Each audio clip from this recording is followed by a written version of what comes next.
Welcome to the channel, welcome to the workshop. Retro tech video today. You'll see from the thumbnail where I bought myself a new digital camera. You might see on the Facebook page as well that I posted this a few weeks ago.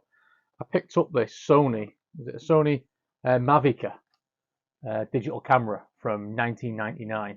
The reason why? Well, it's pretty straightforward really. It saves onto floppy disks. There's no other reason for it than that. It saves on floppy disks. Lots of videos about this on YouTube. I'm going to go through the reason why I chose this, why I wanted to have a play around with this, and the limitations it's got, what I've found using it, as well as what I needed to buy to get the thing to actually work properly. I'm still having problems with it, which we'll go through. But yeah, I wasn't really looking for a digital camera, but I was watching LGR and he did a video recently about a photo printer that he put floppy disk into. I thought that's interesting. It turns out he'd done a previous video on this set of digital cameras. So I thought, I like those. How much are they? And they're pretty cheap to buy. Really cheap, really. This was 19 quid delivered on eBay or auction. But I'm going to go through what I got with that, as well as say what I needed to get this so it's usable, because what I thought I'd be able to do to get the pictures off it and get it running didn't really happen. But we'll go through that now. I'll go to the overhead so you can see a better close-up shots of it. Cheers.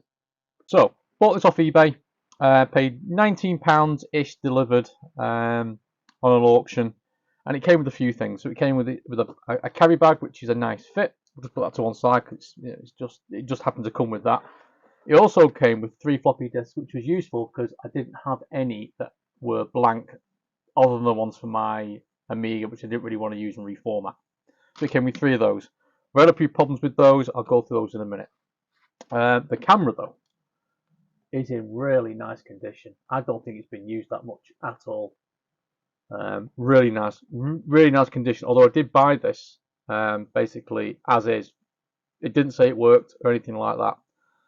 It did come though. What I did notice was it came with its original Sony battery.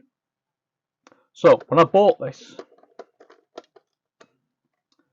I was hoping 2 things. One, that there'd be some way of connecting this to my laptop, my works laptop. So because I have a works laptop, I have a limitation on what software I can download. I can't download anything onto it, so I needed something that I can connect direct.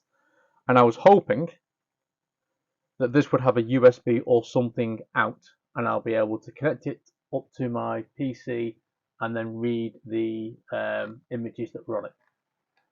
This thing comes with absolutely no outputs on it whatsoever. The only way to get information off this is with the floppy disk.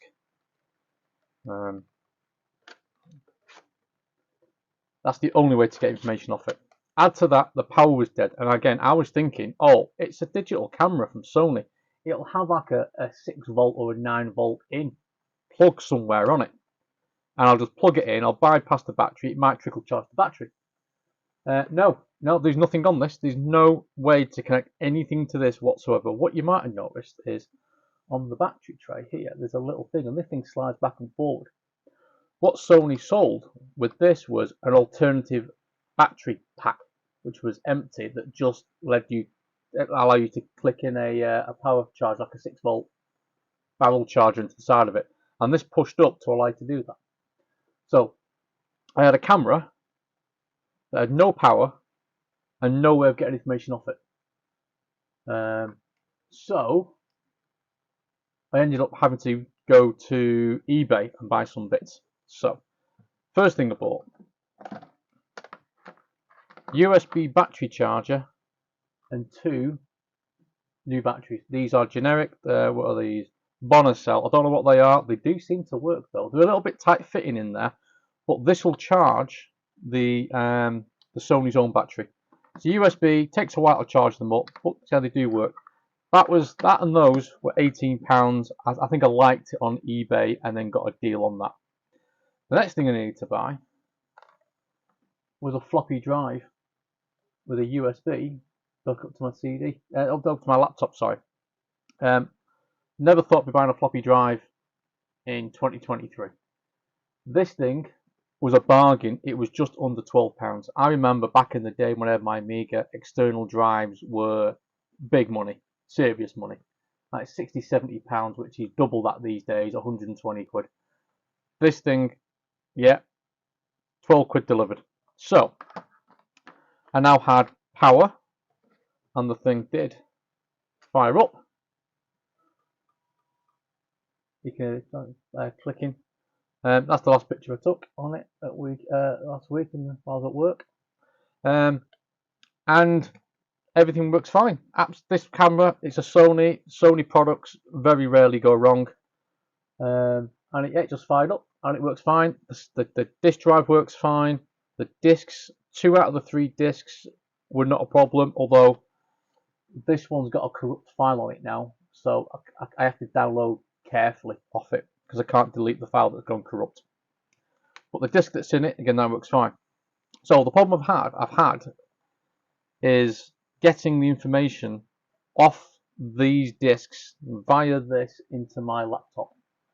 For some reason, you connect this up, it works. My PC will see the JPEG files it saves into it, although it does save in bitmap files as well, which are much larger, so they're uncompressed. So a normal disk will allow you to save 20 to 24 pictures on a disk. They are small. They are 0.3 megapixel, which is not great. Add to that the sensor it uses is a digital video recorder sensor. So it's like an interlaced image. There's 2 options. There's fine and there is standard. I've not been able to see a difference between the 2 other than the size of the files. A standard file is about 70 kilobytes, 80 kilobytes. So you can get about 12 on each one. I think a bitmap, which I've not played around with too much, you can store, I think it's 2 or 3 on a disk. So I was having problems getting this off. It's been very temperamental that I can see the files through Explorer, but I was struggling to transfer them off. They're working on here fine. It took ages to get the pictures off. I'm going to show some examples of the images I got off here. I say it's a 0.3 megapixel. To put that into comparison, in 1999, that was really good. You won't be getting standard 0.3 megapixel images until the things like the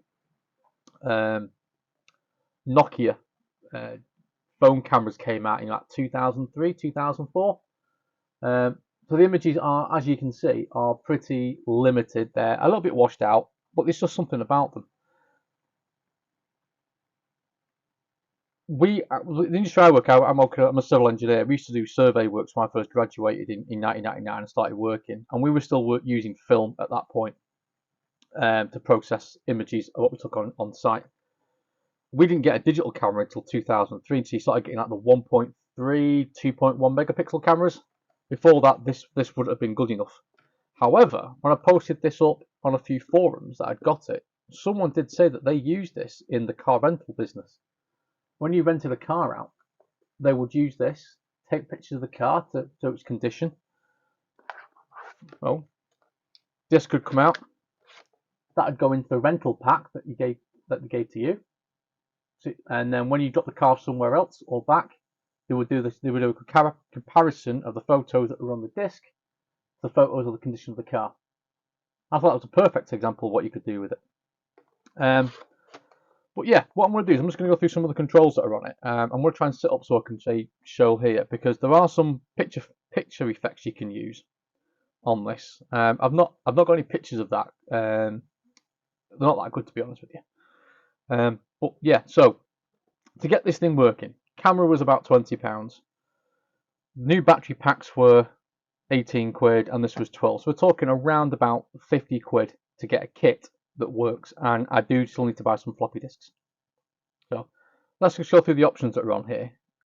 Okay, I've just set up a bit of this is the corner of the shed. I just thought I'd just go through some of the options that are on this now, so you can see how this functions.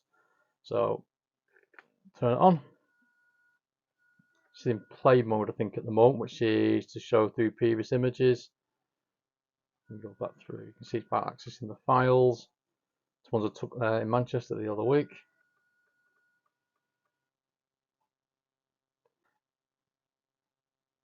I'll do a run of all the photos I took so you can get an idea of them, but they look quite crisp on this screen. They're not that crisp in reality.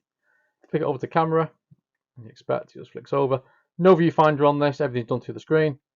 The menu, you can see highlighted there, just goes through record modes, normal, quality, flash levels, file numbering, whether you want the beep on, set the clock. So pretty straightforward set of instructions. On this side, you can increase the brightness and decrease the brightness manually. If you go up, you can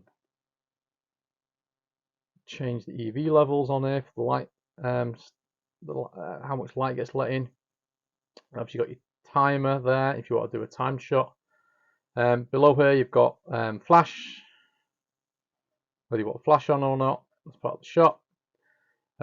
Program, so you've got things like portrait, movement, sunlight, night shots, and landscape. I think that's another landscape. And you just go through, it ultimately updates. Display, obviously turn it on and off. You've then got picture effects. So negative, sepia, black and white, solarized, back to normal. You have to choose your picture effect and then take a shot. You cannot go in afterwards and edit the shot. It doesn't allow you to do that. And then you've got the zoom, which is a 10 times optical zoom. Is it going to focus? So you've got a 10 times optical zoom on there as well, which is fairly crisp.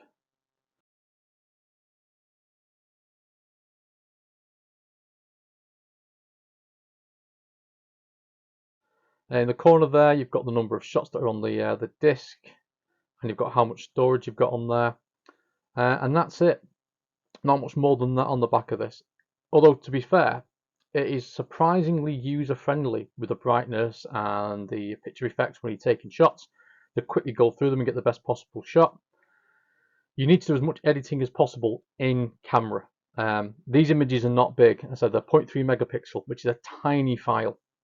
So cropping, zooming after the fact isn't going to look any good. So you have to do everything you possibly can in camera, and you can get some decent shots. If you've got shots that are bright, it picks those up really well. If you zoom in with good sunlight, again picks those up. If there's light behind the image you're taking, not so good. It doesn't particularly like doing those. It can get very dark. But yeah, it's just a really nice little camera. I've used it a few times. I'm going to do a run of all the shots I took in the last couple of days, just to give you an idea of how it was, including the. I'll put the zoom ones up again, just so you can see how quality the optical zoom is on this. But yeah, I've really enjoyed having a play around with this. There are other ones in the model range, but again, they're easily available on eBay for not a lot of money. So yeah, this is a new toy. I'm going to use it similar to what I use my Polaroid for and my Game Boy camera, just to take it to car shows and things and get something of a bit more of an old school look and shot about them. I just enjoy playing with stuff like this, particularly. It's just that sound. So if I take a picture, you can hear the lens going, the disk drive going. I say it takes about 3 or 4 seconds to save, so you can't take a shot until it has saved. But yeah, I thought this might be useful. Might be fun to see. Some of the retro tech I've enjoyed playing around with this year. Hope you've enjoyed it. If you made it this far, thanks for watching. And I say I'll put the pictures up for it now. Cheers.